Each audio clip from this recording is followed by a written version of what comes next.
Hello, everybody. So several weeks ago, I received a great email. The subject, ready mix driver.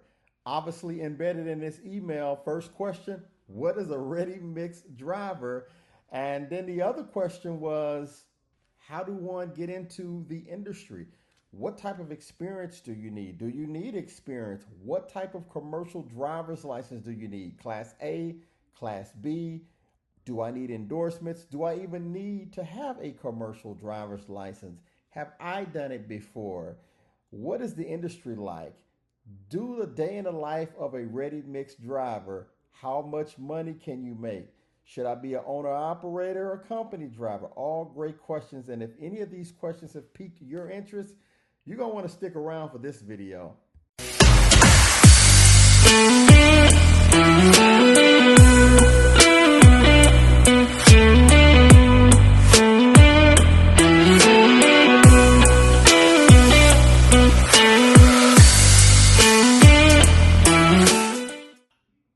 Hey, welcome to our little old channel. If you're new, we appreciate you stopping by. Please remember to hit that subscribe button, the notification bell, so when we come out with a new video, you'll be notified. And if we earn it, we encourage a thumbs up. If we didn't like it, it's okay to give us a thumbs down. If you have any comments, obviously put them in the comment section. And if you are coming back to the channel, welcome back. It's good to see you. I haven't done a video in a while because I didn't know what to do a video about. You can only talk so much about expediting 18-wheelers and hot shots and box trucks, right? And so when I got the email, as I mentioned in the opener several weeks ago, about a ready mix driver, I'm like, now this may be an opportunity to do a video. And so that is what we're going to do today. So let's first jump in and talk about what is a ready mix driver. Well, a ready mix driver delivers concrete every single day to the customer who is requesting concrete, right? And almost any construction site will require at some point some concrete. And so that is what a ready mix driver is, and that is what a ready mix driver do. They will deliver concrete to the customer. Do you need a commercial driver's license? Short answer, yes, you do. You don't need a Class A, you don't need endorsements, but you do need to have at least a very minimum of a Class B commercial driver's license. So I want to get that out the way. Do you need to have experience to get into the industry? Yes, you do. Now, some companies will train you.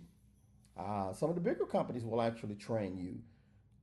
It's not easy. You're going to have to do your homework and find companies that will give you that opportunity and train you. But for the most part, I would say you need at least a year experience.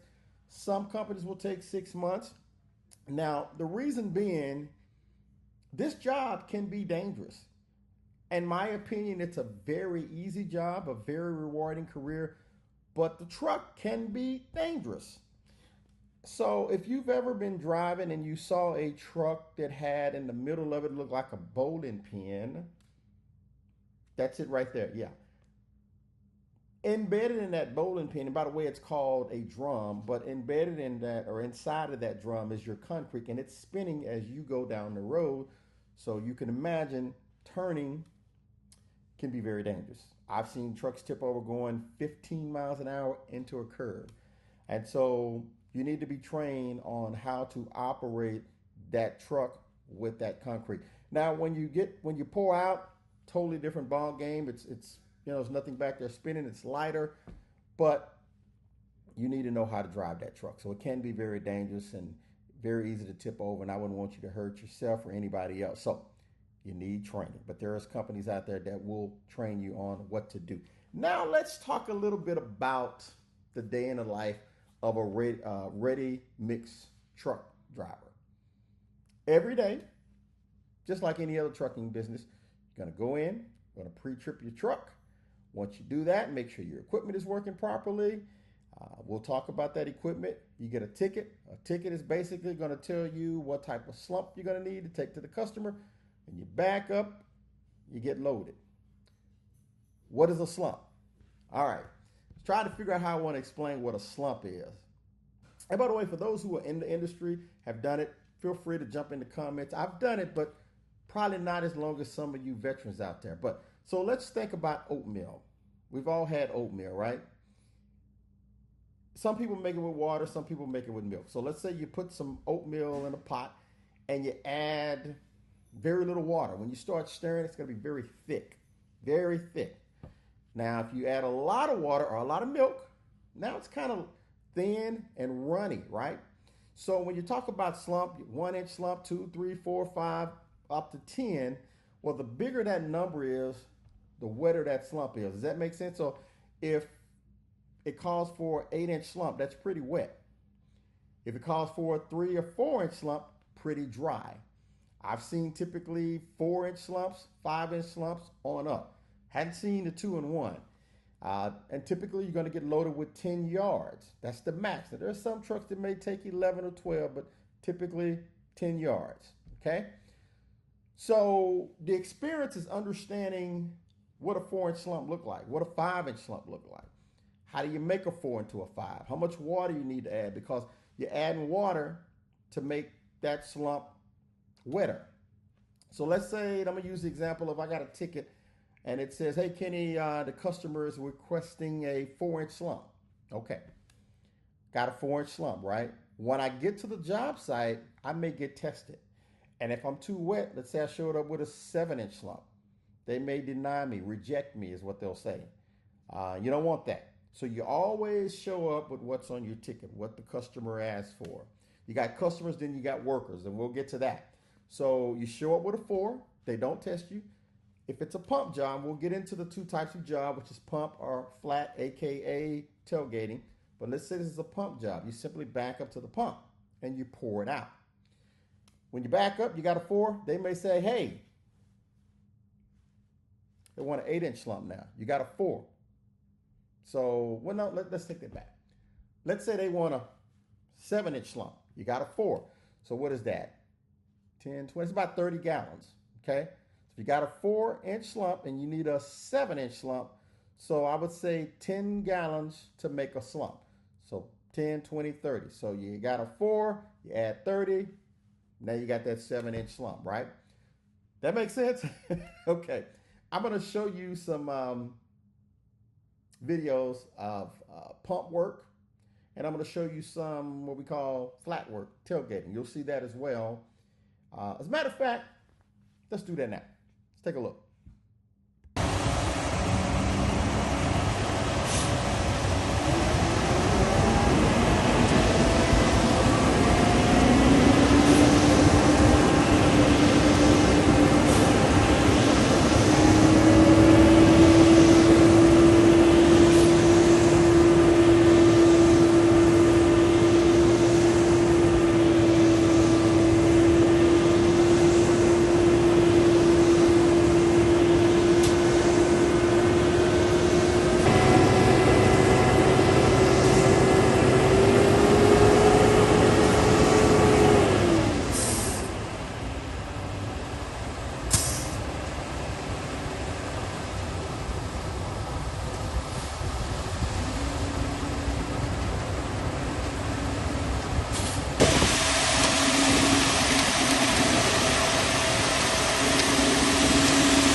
Got my hair wet.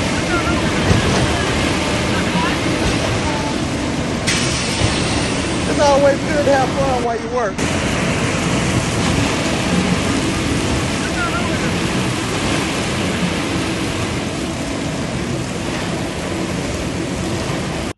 All right, there you have it. At the end, I added that little piece where you can see water actually going into the drum, wetting that concrete up. So I want to kind of recap on the slump. Slump is going to be the most important thing, obviously, next to driving the truck.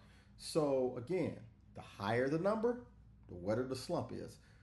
The slump is basically your concrete. The drier the number, the lower the number, the drier the concrete is. So again, if they're asking for 3 or 4, that's pretty dry. If they're asking for a 5, they want a little water on that. 6, you're starting to get wet. 7, wetter. 8, wet. Not. You get the picture, right? So you got to learn those slumps. Now, some companies have a little bit better technology. Some of the smaller companies, you're going to have to know those slumps by looking at it. Some of the trucks will have gauges on it to kind of give you an idea of where you are in terms of your slump. If you're with the bigger companies, they have what they call a verify. Verify is once you get loaded, it will keep that slump what it's supposed to be. So if it's a 5 and it drops down in transit to a 4, it will automatically add water while you are in transit just to make sure that that slump stays where it needs to be. So for example, if the ticket says a 5 and you're driving somewhere that's taking you 30 minutes to get there, 100 degrees, it's going to dry up.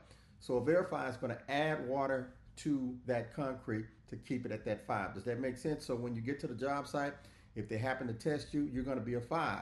Now, as I mentioned, once you get there, and if it's a pump job, they may tell you, well, it could be a pump or it could be flat work. They may tell you, hey, we want a 7-inch slump. We want an 8-inch slump. So they'll let you know once you get there, but you want to arrive with what you have on your ticket so you don't get rejected if you're too wet. Make sense? All right, listen, I hope this video has helped. You can tell at the end, I added that little piece so you kind of got a visual of what it looks like. But anyway, I hope this helped. If you have any questions, you can reach out, boxtruckkenny@gmail.com, or you can put it in the comments and I'll try to respond. I definitely will respond quicker to the email, but I hope it helped out. All right, it was good catching up with everybody. Don't forget, if you like this particular video, give us a thumbs up. That'll always help us get in front of more people. If you're new, don't forget to hit that subscribe button as well as the notification bell. So when we do come out with some new content, you'll be notified that it's there for you to check out. All right, take care. Thank you all for watching. Bye-bye.